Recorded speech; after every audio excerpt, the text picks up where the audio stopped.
Nesse diálogo sobre a psicologia e a sociedade brasileira, lembrando sempre que psicologia e realidade e sociedade, para a psicologia ser verdadeira, ela tem que estar junto com isso, senão ela estará sendo só discurso teórico.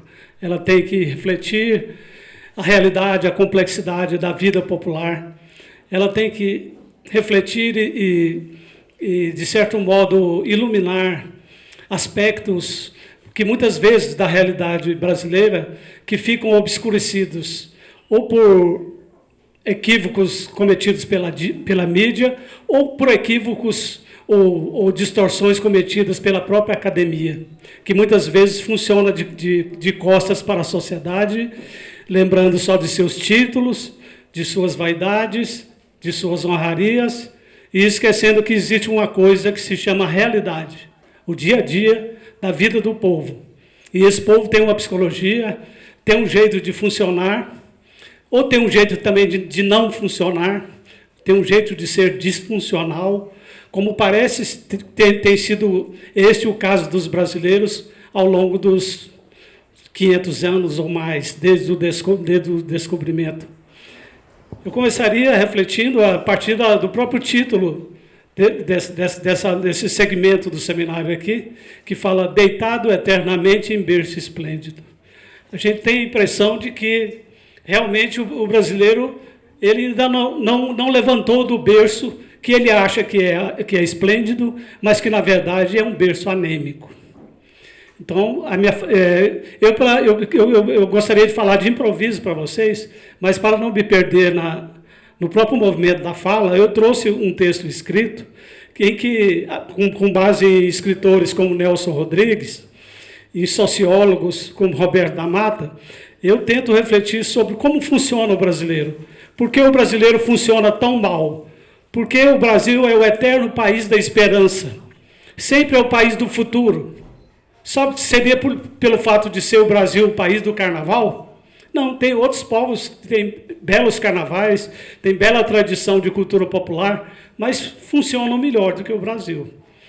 Então, eu começo a minha fala lembrando que o jeito de mal funcionar do brasileiro, ele se deve a dois complexos essenciais que fazem parte da sua psicologia de povo, da nossa psicologia, do nosso cotidiano, do nosso modo de ver a vida e a realidade. É o complexo do caranguejo dentro de uma lata. Você já deve ter observado que um grupo de caranguejos colocado dentro de uma lata, à espera da hora da fervura para serem degustados, aquele caranguejo que tenta escapar é logo puxado pelas pernas por outros caranguejos que estão lá embaixo. Isso se deve a uma inveja coletiva de que, se eu estou por baixo, se eu estou na pior, por que esse cara ou essa cara está se destacando, está saindo na coluna social, está ganhando dinheiro na sua profissão e eu não estou? Então eu vou puxar para baixo. O resultado disso é que ninguém escapa e ficam todos dentro do balde e todos serão cozidos e comidos. Esse tem sido o quadro. Eu analiso aqui. O Brasil vive espremido, oprimindo a si mesmo, alternando dois tipos básicos de complexos. O complexo do caranguejo no balde e o complexo de cachorro vira-latas.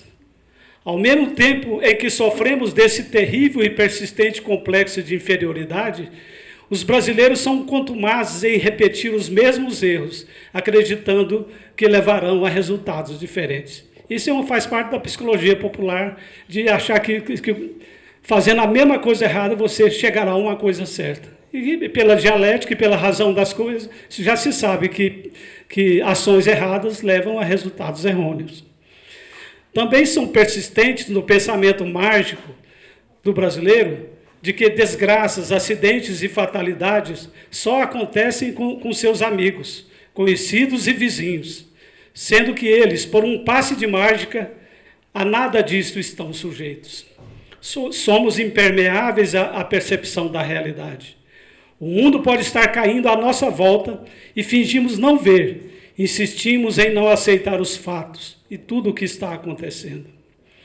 Em seu auto-engano, o brasileiro confunde otimismo com ingenuidade. Dado a ser opinioso, dá pitaco em todo tipo de assunto, mesmo em assunto que ele não conhece absolutamente nada. Nós que frequentamos as redes sociais, vemos isso rotineiramente. Pessoas que realmente não entendem nada de um assunto e que é complexo, que ela não tem capacidade de articular sequer o entendimento daquele assunto, quanto mais a formulação de um conceito, de uma sentença, e coloca no Facebook, no Instagram, nas redes sociais, palpites sentenciosos e definitivos. O complexo de caranguejo no balde consiste no seguinte, já foi descrito aqui, eu passo essa parte. Procedemos tal como caranguejos colocados no balde por este motivo. O outro complexo é uma verdadeira praga nacional, um atavismo cultivado, como se fosse preciosidade, o famoso complexo de cachorro vira-latas de que falou Nelson Rodrigues. O cachorro vira-lata é aquele que sai fuçando lixeira, seja lixeira física, seja lixeira intelectual, seja lixeira espiritual ou pseudo-espiritual, que é oferecido por coaches, por pseudo-mestres, por pseudoterapeutas, por tantos pseudos, como receita de sucesso, receitas infalíveis, de que se você fizer tal ou tal curso, tudo na sua vida vai mudar da água para o vinho, sem que você precise mudar, absolutamente nada.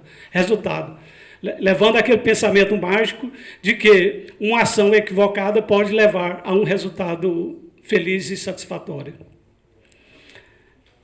Eu acho que tudo isso acontece por um motivo também mais geral, que pode ser descrito assim. Os brasileiros, o pintor brasileiro Juarez Machado, há décadas morando e fazendo sucesso em Paris, conta o que lhe falou o ator Ari Fontoura, conhecido de todos nós, de novelas e tal, uma frase que revela o caráter, de certo modo, maldoso do brasileiro comum. Juarez, brasileiro é estranho, Ari Fontoura falou para ele. Quando estou na novela das 8, me param na rua, me abordam nos restaurantes, no calçadão da praia. Me pedem autógrafo, selfie, etc. Sou bajulado pra caramba. Quando estou numa novela das 6, passam a achar que estou em decadência. Finge que não me conhecem, passa por mim sem dar bola e não me pedem nada. Isso é comum com artistas que estão em decadência, ou porque envelheceram, ou porque adoeceram, ou porque não estão mais na novela das 8. E acontece também com os políticos, que perderam o poder, que eram paparicados, eram bajulados, procurados para selfies, etc. Mas quando perdem o poder ou caem em desgraça, aqueles que viviam bajulando fazem questão de atravessar a rua para não cumprimentá-los. Isso e outros defeitos de caráter explica nosso atraso como povo e nação. Outra mania comum do brasileiro é desestimular toda pessoa que tem projeto e ambição, alguma meta cuja realização seja o sonho de sua vida. A gente está cansado de ver isso aí. Às vezes você está entusiasmado com um projeto, com uma visão, com uma iniciativa que você acha que vai dar certo, conta para um amigo, e ele fala, rapaz, não faz isso não, você vai quebrar a cara. Você não mexe com isso não, fica no seu cantinho, fica quieto. Ou seja, a pessoa não tem coragem para tomar iniciativas, para sonhar, para ousar, e ela simplesmente desestimula toda pessoa que tem alguma visão, alguma ambição. Isso, eu atribuo isso a uma inveja coletiva, a uma peste emocional do caráter, e o William Reich já falou disso, que é a peste de Mocenigo, que fez as pessoas perseguirem Jesus Cristo e o matarem e o crucificarem, porque ele estava falando coisas que absolutamente eles não tinham nenhuma vontade de seguir, estavam fazendo justamente o contrário do que ele falou. Cada encontro também, às vezes, entre familiares e amigos, essa maldade individual também, que faz parte do caráter de Mocenigo, faz com que as pessoas vivam numa permanente rivalidade e num hábito de ironizar as pessoas, principalmente as pessoas que fazem parte do seu ciclo de amizade ou do seu ciclo de família. Porque parece que já é senso comum que com o amigo e o familiar você pode ferir, você pode ironizar, você pode cometer maldades, que isso vai ficar por isso mesmo, porque ele é seu amigo ou ele é seu parente. Então, trata-se de um senso de oportunismo que parece que é sintoma do brasileiro. Eu não conheci muitos povos, não viajei muito, mas eu não vejo essa característica em um povo como o norte-americano, por exemplo, ou como o povo europeu. Lá cada um vive a sua vida e não está muito importando com a vida dos outros. Ou, nos casos mais otimistas, quando alguém relata a um conhecido que tem um sonho, um projeto, uma ambição, o que ela recebe é estímulo, é apoio para que ela realize o seu projeto. Então, essa é uma característica de povo que, na minha opinião, impede que nós cresçamos como povo, que nós nos desenvolvamos. Porque isso alimenta o nosso complexo de inferioridade e rebaixa qualquer capacidade, qualquer ambição intelectual de crescer, de evoluir. Ajudar que é bom, só alguns e só os que são bons se dispõem. Ainda assim, quando ajudam, cobram recibo. Talvez vocês saibam de exemplos assim, de pessoas que, às vezes, até se dispõem a ajudar você quando você precisa. Mas ela vai fazer questão de cobrar de você impiedosamente e a todo momento que ela puder, que algum dia ela fez um favor e você precisou dela. E vai te colocar numa posição de inferioridade permanente. Dizem que o Brasil é um país pacífico e não gosta de guerras. É outra mentira coletiva que é muito espalhada. O brasileiro não é um povo pacífico. Se fosse, nós não estaríamos hoje como recordistas em assassinatos e homicídios no mundo, cometendo uma média de 70 mil homicídios por ano no Brasil, o que é mais do que a guerra do Iraque, e o que é mais do que muitas guerras que são travadas hoje entre países. Então, o brasileiro mata muito, e mata com crueldade e selvageria. Não tem esse negócio de brasileiro bonzinho. E a dançarina europeia Isadora Duncan, ela veio ao Brasil certa vez, e ela ficou impressionada, bem impressionada com os brasileiros. Ela viu que os brasileiros gostam de abraçar. E realmente, nós abraçamos muito. Às vezes, você acaba de ser apresentado a uma pessoa, você já abraça efusivamente essa pessoa, como se fosse um antigo amigo e conhecido. Já convida para ir na sua casa, já convida para almoçar, jantar e até para dormir. Só que isso você não encontra em povos europeus ou no povo norte-americano, eles são mais frios. Só que muitas vezes esse abraço que o brasileiro dá é um abraço de tamanduá. Você sabe qual que é o abraço de tamanduá, né? É aquele que quebra a costela. É o abraço que o político dá no eleitor em tempo de eleição. E depois que passa a eleição, ele é eleito, nunca mais você encontra com ele. O telefone dele muda, ele não atende você no gabinete, e ele finge que jamais te conhece. Ele vai voltar a conhecer você na próxima eleição. Então, o brasileiro é um dos países que mais, é um dos povos que mais abraça no mundo. Mas 70%, pelo menos, dos abraços são de tamanduá. Você tem que desconfiar do motivo do abraço. Sem falar também, aí eu falo aqui na capacidade que o brasileiro tem de matar a si próprio e aos seus, principalmente os mais humildes. Eu lembro aqui a Guerra de Canudos, que foi um massacre cometido pela República contra milhares de jagunços mal armados com espingarda de encher pela boca. Todos conhecem aqui a Guerra de Canudos, que foi um dos episódios mais selvagens da vida brasileira. Foi um verdadeiro massacre, cometido depois de 2 ou 3 tentativas do Exército de acabar com o Arraial de Canudos. E o que aconteceu ali foi um massacre que levou o escritor Vargas Llosa a escrever um romance, O Sertão do Fim do Mundo, e ficou conhecido no mundo inteiro. E engraçado que precisou de um escritor peruano fazer um romance sobre um fato como esse que aconteceu no Brasil. Tantos escritores brasileiros, nós não tivemos nenhum que se arrostasse para si essa tarefa de escrever sobre aquele episódio sangrento que aconteceu dentro do território nacional. E somos também a pátria de chuteiras. Nós só nos unimos por época de Copa do Mundo. Em época de Copa do Mundo, todo mundo se reúne, vai para o bar. Amigos que não se viam há 10 ou 20 anos se reencontram, vão para a casa de um e para outro, se abraçam, festejam. Se o Brasil ganha a Copa, então, são 150 milhões em ação, ou 200, sei lá. Todo mundo entra em ação, no bar. Né? Só que é o seguinte, depois que passa a Copa, cada um vai para o seu lado e ninguém quer saber mais de Brasil, ninguém quer conhecer o Brasil, ninguém quer defender o Brasil. Na maioria das vezes quer atacar o Brasil, principalmente quando sai. e ganha algum dinheiro fora, e aí o prazer dessa pessoa que ganhou algum dinheiro fora vai ser atacar o seu próprio país e falar mal dele. Então, é uma paz e uma solidariedade que é pequena.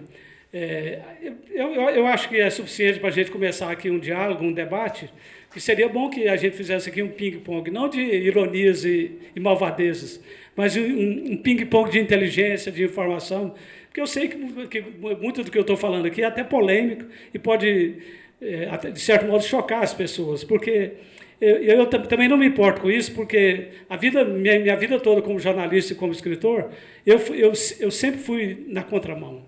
Eu sempre fui aquele anjo que desafinou no coro dos contentes. Em todo lugar que eu vou, eu não falo a fala comum que todo mundo vai bater palma. 70% pelo menos vai achar que eu sou louco, que eu devia estar internado em algum lugar. Espero que não seja que, diante de tantos psicólogos, que não seja dado esse diagnóstico. Eu creio que não. Senão eu não teria sido convidado a vir aqui. Né? Se eu fui convidado é porque eu acho que quem me convidou entende que eu tenho algo a dizer para vocês. Eu escrevi um poema que, de certo modo, reflete tudo isso que eu falou, como eu sou poeta, tudo que eu penso, que eu reflexiono, eu fecho com poesia. Em todas as palestras que eu dou, todas as participações que eu faço, eu fecho com poesia. E eu vou fechar essa fala agora, inicialmente, com um poema que se chama História Indiscreta da República. Como povo e país, o Brasil parece um gigante eternamente adormecido em berço esplêndido. Na verdade, não em berço esplêndido, mas um berço quebrado. Um ente colossal que só cresceu até os joelhos, sendo a anedota contada por seu próprio povo. Que não acredita em si mesmo. Somos um povo estupendo, incívico, ajuntamento de porque povo não é só ajuntamento de gente, um reunir de população. O povo para ser povo tem que ter alma, uma alma construída em lutas, e uma alma construída em trabalhos, em solidariedade, em sentimento nacional, em respeito aos valores nacionais do país, à cultura do país, em amor ao país. Um país que só é um ajuntamento de gente não é um país, nem é uma nação, é apenas um ajuntamento popular. Eu falo aqui que o Brasil é uma pátria de chuteiras, sempre a esperar que chegue o Dia Nacional da Cerveja, em invocação, que justamente é hoje, né? Em invocação incoercível para a fracassomania e a piada trágica. Quem falou em fracassomania, assim que eu me lembro, que repercutiu muito, foi o ex-presidente Fernando Henrique Cardoso. Quando ele foi criticado porque aposentou muito cedo, ou tinha muitas aposentadorias, recebeu bolsa de ditadura, etc., etc., ele que teve um exílio dourado no Chile, ele falou que o brasileiro gosta de fracasso e só gosta de quem tem o hábito da fracassomania. Como servidores públicos, eu também sou servidor público aposentado, a minha vivência era o seguinte, ver os meus colegas e eu próprio sempre consultando folhinhas no calendário para ver que dia que ia ser feriado e dia santo, e que dia que ia ter aumento, quinquênio, etc., etc. Esse é o vício do servidor. E outra coisa, sempre buscando um feriado que dá um enforcamento de 3, 4 dias, no mínimo, né? Então, isso acontece nas chamadas elites como nas camadas populares. Em todas as camadas, não existe diferença. Não tem esse negócio de achar que existe uma elite intelectual que está fora disso, não. Esse vício nacional da preguiça e do jeitinho, ele faz parte da nossa alma. Aí eu termino aqui. Para saber a verdade histórica disto, basta conferir os autos do nosso passado, povoados de guerras que não foram guerras, foram refregas. Que muitas vezes nós chamamos de guerras o que, comparado com outros aí, simplesmente foi quase que uma hostilidade mínima entre grupos. Houve até um caso de uma guerra aqui que o Luiz Carlos Prestes, com a coluna Prestes, entrou em Goiás, ele passou por Mineiros, se dirigindo para a Bolívia, teve um combate lá em que morreram 100 pessoas. Aí o seguinte, depois de ter morrido 100 pessoas, eles pararam a guerra para almoçar e depois continuar. Ou seja, é o único povo do mundo que parou a guerra para almoçar, para lanchar, para depois continuar a guerra. Não existe outro povo que faz isso. Talvez seja uma vantagem, que se fosse parar a guerra para tomar uma cerveja, seria até melhor. Às vezes ele até desistisse da guerra, né? Mas não, pararam e depois recomeçaram. Nós tivemos aqui a Guerra das Balaiadas, Guerra dos Mascates, a Guerra do Tronco, aqui de Goiás Velho, de Dianópolis, em que eles amarraram pessoas no tronco até que chegasse a polícia para matar. Então, tudo isso acontece no Brasil, e nós temos orgulho do Brasil, e devemos ter mesmo. Mas devemos lembrar também das feridas narcísicas do nosso povo. Nós devemos lembrar também que o nosso povo tem uma alma sofrida, tem uma alma cheia de esperança, cheia de ingenuidade, mas também uma alma, muitas vezes, cheia de pequenas ou grandes maldades. Era isso. Obrigado.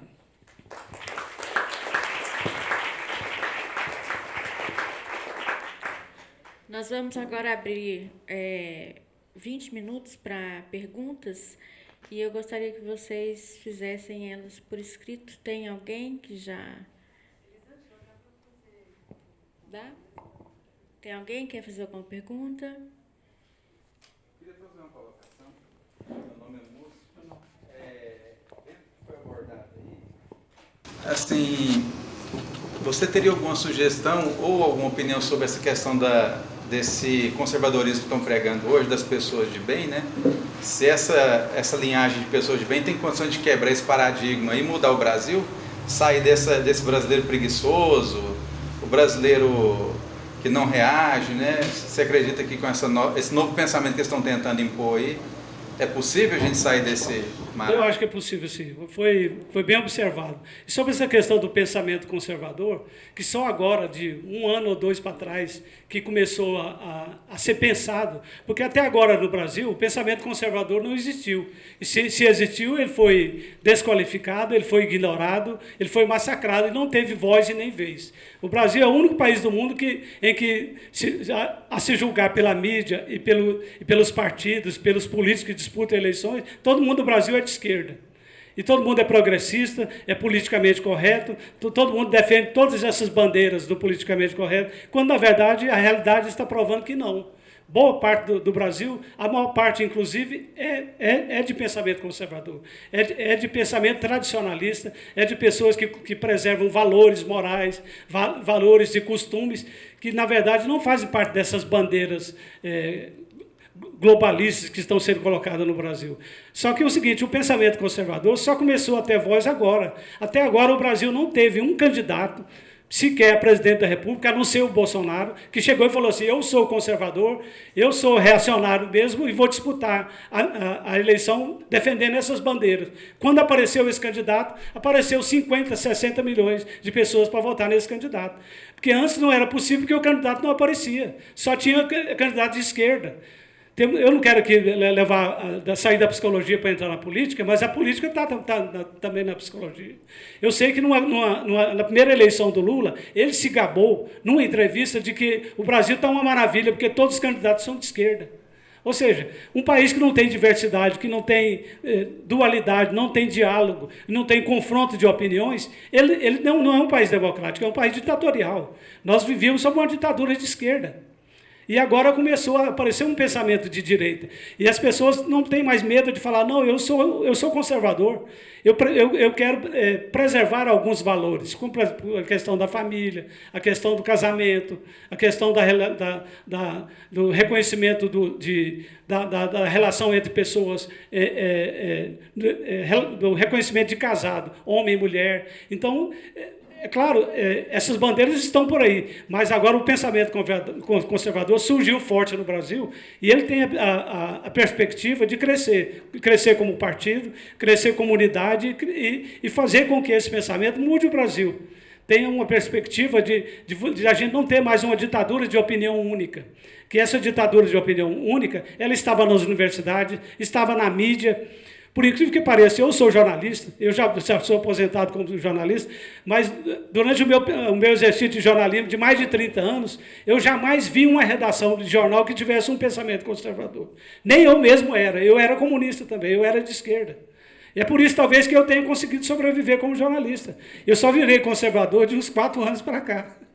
Quando foi permitido dizer que era conservador, sem ser massacrado, sem ser punido, sem ser processado.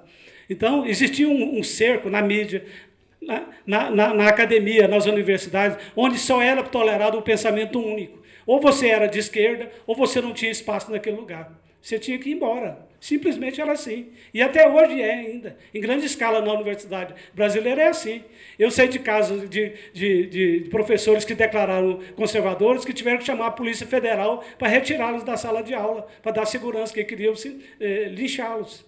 Então, o Brasil cresce como nação quando for permitido o pensamento divergente.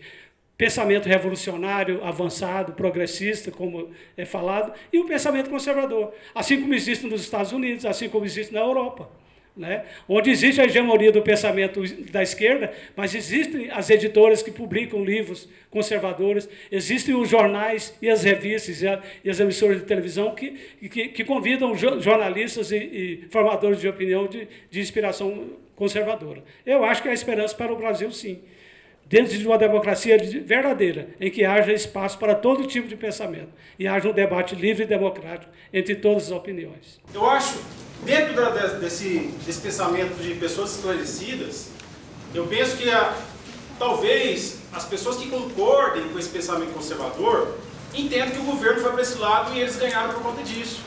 Mas, em contrapartida, a gente tem que pensar numa classe humilde que viu o inimigo comum algo que levou à eleição da presidência. O inimigo comum é o quê? A fome, a falta de emprego. Isso é coisa que a gente vê em todas as eleições, não foi só agora. Nesse confronto ideológico sobre esquerda e direita. Eu, como historiador, e o senhor também falou sobre comunismo, essa esquerda já morreu há muito tempo.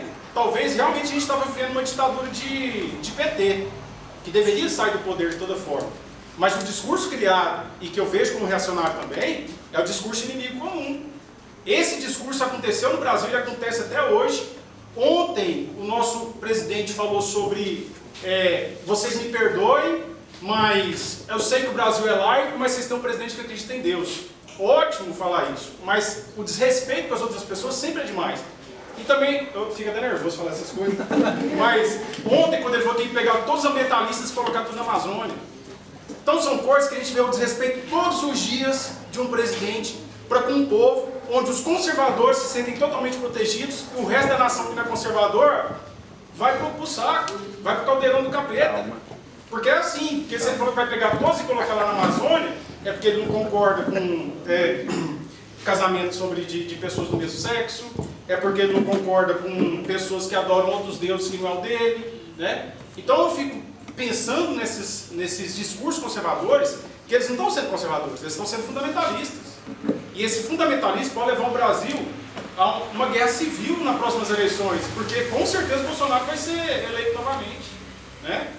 Então, enquanto a gente está aqui dentro desse discurso de formação de valores, estou falando demais, dessa formação de valores, né, de intelectuais, a gente tem que pensar que a sociedade civil, né, ela é uma sociedade ampla, ela é uma sociedade de conhecimentos múltiplos, de religiões múltiplas, todas elas têm que ser respeitadas, e as pessoas, mesmo que não comunguem dos nossos valores, elas têm que ter direito ao serviço público também, ela tem que ter direito a serviços básicos, ela tem que ter direito a emprego, ela tem que ter direito à saúde, e não nessa criação de inimigo comum, porque tudo hoje parece que é o PT é culpado de tudo. Concordo em partes, porque eu acho que o PT passou dos limites em tudo, em termos de roubalheira, em termos de falcatruas, e por vários anos que ficaram no poder perpetuando, né? Mas, enquanto pensadores, nós temos que tomar cuidado com esse discurso que a gente chama de conservador, porque esse discurso menospreza os outros, né? Então, é isso. Nada assim, contra a fala, que eu achei a fala fantástica, e eu acho que o Brasil realmente ela tem essa pluralidade, mas nós temos que tomar cuidado com esse pensamento conservador. Você fez observações pertinentes. Eu concordo com alguma delas. Só que é o seguinte, nós temos que chegar à conclusão seguinte: o pensamento conservador, ele não é fundamentalista. Ele só está buscando teve agora com a eleição do Bolsonaro um lugar de fala, porque ele durante 30, 40 anos não teve lugar de fala. Agora, o pensamento totalitário, hegemônico, esquerdista, esse sim é fundamentalista. Esse mata pessoas. Nós vemos que nos regimes comunistas, onde o pensamento esquerdista predomina, Só na Rússia, o Stalin matou 80 milhões de russos, não foi de inimigos externos, não. Só na Ucrânia ele matou 5 milhões de fome, com um simples decreto proibindo que qualquer alimento que fosse produzido ali ficasse para alimentar o povo que produzia. Então, nós vimos isso ao longo da história. Na verdade, nós estamos numa guerra cultural, é verdade, e é uma guerra ideológica, de fato. Um que é o seguinte, atribui-se ao pensamento conservador um caráter fundamentalista, quando, na verdade, o esquerdismo também é uma religião laica. O comunista, ele encara o marxismo como uma Bíblia e Karl Marx como seu Deus, e Stalin como seu Deus. Então, na verdade, fundamentalismo há de parte a parte, tanto da esquerda quanto da direita. Mas é melhor você ter esse diálogo duro entre as duas tendências do que ter uma opinião única, uma ditadura de opinião que faz com que não haja espaço nas mídias, nas universidades, nas editoras, para o pensamento divergente. Agora, o Bolsonaro, eu não sou bolsonarista, eu votei nele e não me arrependo, ele está consertando o Brasil de 30 anos, no mínimo, de erros, que levaram o Brasil à maior recessão da história. Nós não vamos aqui achar que Lula e Dilma foram bonzinhos, roubaram demais, fizeram um programa de assalto. Agora, o governo está tentando recuperar o Brasil do ponto de vista da economia. E, para isso, ele tem que fazer, às vezes, medidas impopulares. Agora, quando é esse negócio de mandar os ambientalistas para a Amazônia, isso é figura de retórica do Bolsonaro, que o Bolsonaro ele tem uma tática de comunicação, ele ganhou a eleição com base nisso. Ele é um provocador nato. Ele provoca, é claro que muita gente não gosta, acha que é uma loucura, e às vezes parece que é loucura mesmo, mas foi essa loucura que levou esses 60 milhões de pessoas, inclusive pobres, dessa camada pobre, a votar no Bolsonaro. Porque o Bolsonaro teve voto de todas as camadas da população brasileira, de pobre, de classe média e de rico. Porque ele teve um discurso, o discurso da ética, o discurso da recuperação da sociedade e da economia que estava quebrada. O Brasil começou a recuperar empregos agora. O Brasil começou a ter credibilidade internacional agora, com medidas, que o Brasil foi colocado entre os países de economia liberal. A economia liberal é que faz os países crescerem. A economia de Estado faz os países virarem o que a Venezuela virou. Simplesmente, a Venezuela foi um dos países mais ricos do mundo, mais rico do que o Brasil, muitas vezes, e hoje está na miséria, o povo passando fome.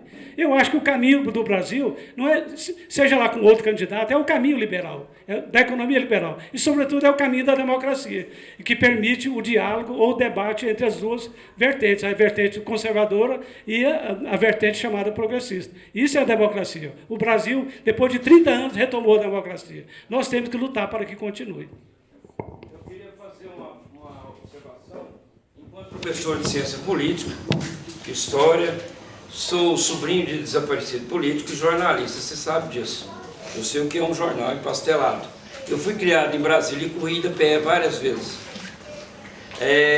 Eu entendo exatamente o contrário do que você fala quando você fala de Bolsonaro. Eu entendo que Bolsonaro é uma corrente ultra de direita, é uma corrente machista, é uma corrente que não conhece diversidade, é uma corrente que impõe e que usa da familiocracia, ou seja, ele não traz nada de novo, muito pelo contrário. A gente voltou para a era das caravelas. O Foucault fala que surge no horizonte um objeto indecifrável, é a nau dos loucos. Isso cabe perfeitamente na gestão Bolsonaro, em Brasília de hoje e no Brasil de hoje, que fecha universidades, que corta bolsas de estudo e que fomenta a igreja, que nas minhas crônicas eu chamo de igreja de R$ 1,99. O valor dessa igreja com as lojinhas de R$ 1,99 do chinês é o mesmo. É o mesmo. Então, assim, eu respeito, você é um dos mais cultos do Estado e do Brasil, você escreve super bem, eu vi escrever. Agora, nós estamos polarizados. Nós temos aqui historiador, um intelectual, vários psicólogos. E quem perde com isso não sou eu, nem o Brasigóis, nem o historiador, nem o Múcio. São meus netos. E o mundo não pertence ao velho. O Bolsonaro representa tudo que é velho. O Bolsonaro jamais vai representar um que é novo. E eu lembro que ele foi eleito com milhões de votos, mas foi com cerca de 30% a 32% dos votos. Nós temos os votos dos dos que não votaram, nós temos os votos em branco e nós temos os votos da esquerda. O Brasil nunca foi ditadura de esquerda. O Brasil é caracterizado, desde o governo Getúlio e antes dele, por coronéis que se diziam pai dos ricos, mas era prostituta dos ricos. Pai dos pobres, mas era prostituta dos ricos. Então eu penso que a gente tem que refletir, um momento é de crise, até porque o Brasil não é acostumado a ir para a escola, ele é acostumado para ir para a fila do desemprego, para a fila do salário mínimo e pior na humanidade, que é a tal da igreja. A igreja nunca libertou ninguém, ela sempre foi a fonte de alimento e de retroalimento do ódio. Todas as guerras são em função da religião. E nós falamos mais cedo aí da diferença entre religião e religiosidade. Eu acreditaria e prefiro acreditar que Bolsonaro vai ser uma época escura do Brasil, assim como foi a ditadura.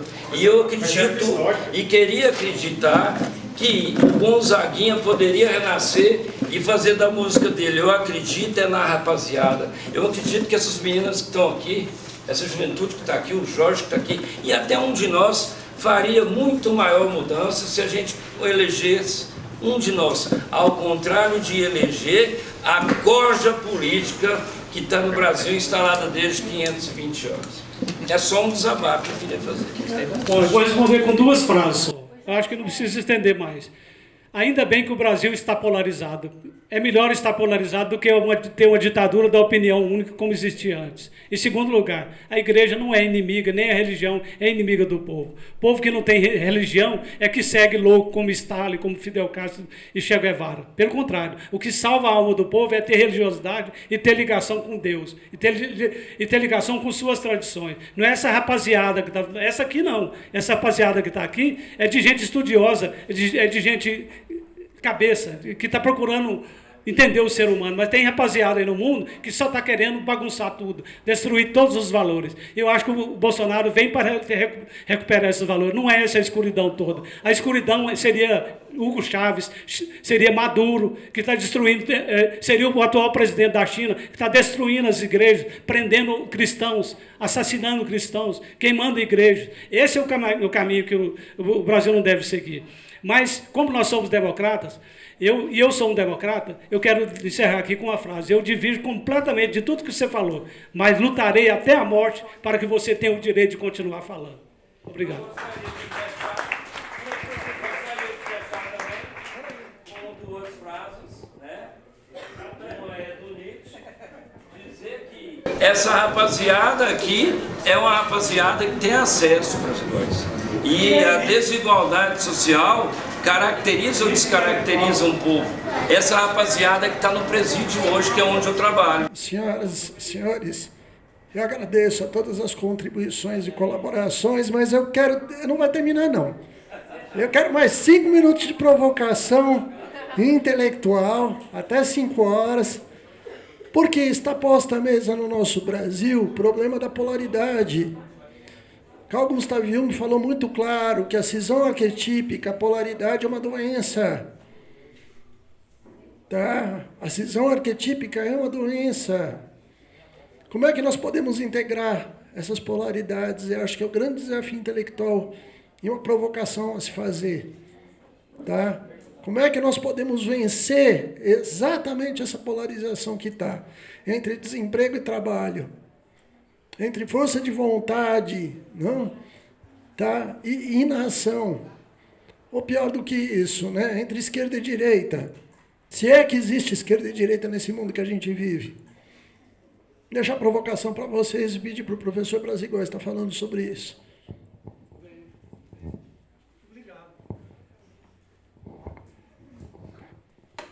Essa é a provocação de um investigador da alma, com o qual eu me identifico muito e pelo qual eu tenho muita admiração. Ele falou que me convidou aqui porque eu tenho uma pegada junguiana. Eu me senti muito honrado com isso. Alguém que tem uma pegada junguiana está no caminho da verdade, ou pelo menos no caminho da luz. Não está em caminho de Bolsonaro nem de Lula, está muito acima disso.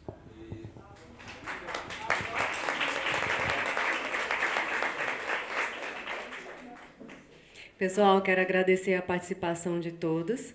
Você quer dar mais uma palavra? Eu queria só responder para o Jorge e para a galera que eu continuo acreditando na rapaziada. Tanto a que tem acesso como a que está no presídio. Nós temos hoje o negro, né, na faixa etária de 18, 17 anos até os 27, na prisão, vendendo o corpo, vendendo a alma e vendendo pão de prato em cada esquina. E assim, eu queria falar em função de vocês, que eu sou pai e avô, acreditem em vocês e não se esqueçam nunca de que o velho é podre, principalmente num país que há 520 anos é insistência do resto do mundo em ser quintal do mundo. Nós não somos quintal do mundo. Então, respondendo a pergunta e a provocação do Jorge, eu vejo duas soluções. A primeira é na educação. Educação livre. Educação livre. Paulo Freire, pipa. E a segunda é trabalho. Não trabalho da subjugação, da precarização, da superexploração, mas o trabalho que me dignifique enquanto ser humano, enquanto trabalhador e enquanto sujeito pagador de impostos. Chega de sermos pagador de promessa e esperar a cada eleição por um salvador da pátria. Agradeço as palavras, agradeço a plateia.